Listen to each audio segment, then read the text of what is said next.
In the grand halls of mythology, where legends are forged and heroes are made, two weapons stand above all others, their names whispered with a mix of reverence and fear: Excalibur and Mjölnir. 1. The Blade of Kings, a symbol of divine right and sovereignty. The other, the Hammer of a God, a force of nature capable of leveling mountains. But what would happen if these two titanic forces were ever to clash? Today we delve deep into the lore, the power, and the legacy of these mythic weapons to ask the ultimate question: which one is truly unstoppable? Let's start with Excalibur, the legendary sword of King Arthur. Its origin story is as shrouded in mist as the Isle of Avalon itself. Most famously, it was given to Arthur by the Lady of the Lake, its blade shimmering with otherworldly light. This wasn't just a piece of sharpened steel. It was a symbol of destiny. The scabbard of Excalibur was said to possess its own magic, protecting its wearer from injury. As long as Arthur wore the scabbard, he would not shed a single drop of blood, making him virtually invincible in battle.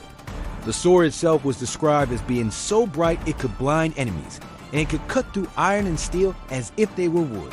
Excalibur represents more than just martial power. It symbolizes justice, rightful rule, and the very soul of a kingdom. It chooses its wielder based on virtue and destiny, not just strength. It is a king's weapon, tied to the fate of a land and its people. Now, let's turn our attention to the thunderous might of Mjolnir, the hammer of the Norse god Thor. Forged by the dwarven brothers Sindri and Brokkr from the heart of a dying star, Mjolnir is a weapon of raw, untamable power. Its creation was a masterpiece of smithing, a gift to the gods of Asgard. Mjolnir's most famous quality is its enchantment. Only those who are deemed worthy can lift it. This isn't about royal blood or a noble heart in the human sense, but about a specific kind of worthiness tied to the ideals of an Asgardian warrior and protector. Once wielded, Mjolnir grants its user control over thunder and lightning. It can be thrown and will always return to its master's hand, like a loyal, devastating boomerang. It can shatter mountains, channel cosmic energy, and lay waste to entire armies of frost giants. Mjolnir is not a symbol of rule, but a tool of war, an instrument of divine fury designed for one purpose: destruction and protection on a cosmic scale. So, how do their powers stack up head to head? Excalibur's primary strength lies in its defensive and symbolic capabilities. Its scabbard offers near total invulnerability, a game-changing advantage in any duel. Its blade can cleave through any mundane material, making armor and shields useless. It's a precision instrument, a duelist's dream. But its power is terrestrial, bound to the fate of Britain and its king.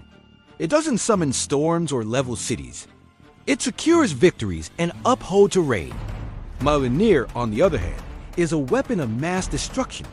Its power is elemental and cosmic. It can fly, return on command, and summon storms that can ravage landscapes. The sheer concussive force of a blow from Mjolnir is cataclysmic. While Excalibur cuts, Mjolnir smashes. While Excalibur defends a kingdom, Mjolnir defends the 9 realms. The scale of their intended use is vastly different. Thor has used Mjolnir to fight primordial beings, cosmic entities, and gods. Arthur used Excalibur to unite a fractured kingdom and defeat mortal armies and magical beasts. Let's imagine a hypothetical clash. If the wielder of Excalibur also had its scabbard, they would be incredibly difficult to harm. Mjolnir's lightning might be deflected, and even a direct hit might be negated by the scabbard's magic. The wielder could then press the attack, attempting to get close enough to use Excalibur's peerless cutting ability. Could Excalibur cut through Mjolnir's Uru metal? That's a fascinating question. Uru is a mystical Asgardian metal known for absorbing and redirecting energy, making it almost indestructible. It's unlikely that even Excalibur's magic could cleave it. However, the wielder of Mjolnir has a huge advantage in terms of raw power and versatility. They don't need to get close. They can fly, create distance, and bombard their opponent with lightning strikes and powerful throws from afar. They could potentially create an earthquake to throw their opponent off balance or generate a massive hurricane. The wielder of Excalibur is largely grounded, a master of close-quarters combat. The wielder of Mjolnir is an aerial force of nature. Eventually, the sheer overwhelming power of Mjolnir would likely find a way past the scabbard's protection, perhaps by targeting the environment, burying the opponent under a rock slide, or simply generating a blast so powerful it overwhelms the enchantment. Remember, the scabbard prevents the asterisk wielder asterisk from bleeding, but it might not prevent them from being knocked unconscious or incapacitated by pure concussive force. So, what's the verdict? In a one-on-one duel on a flat plane, with the scabbard in play, Excalibur's wielder has a strong fighting chance due to their invulnerability. It becomes a battle of attrition. But in a wider, more realistic battle scenario, Mjolnir's overwhelming power, range, and environmental control give it a decisive edge. It operates on a completely different power level. Excalibur is the ultimate sword, a pinnacle of earthly and fire magic. Mjolnir is a cosmic artifact, a tool for gods to wage war across realms. Excalibur makes a king. Mjolnir serves a god. While Excalibur ensures victory in a human conflict, Mjolnir decides the fate of worlds. In the end, while the legend of Arthur, S-Blade will echo through eternity as a symbol of just rule and chivalry, the raw, unstoppable power of the storm lies in the palm of the one worthy enough to wield Mjolnir. The hammer of the thunder god stands, in our estimation, as the more powerful and truly unstoppable mythic weapon. What do you think?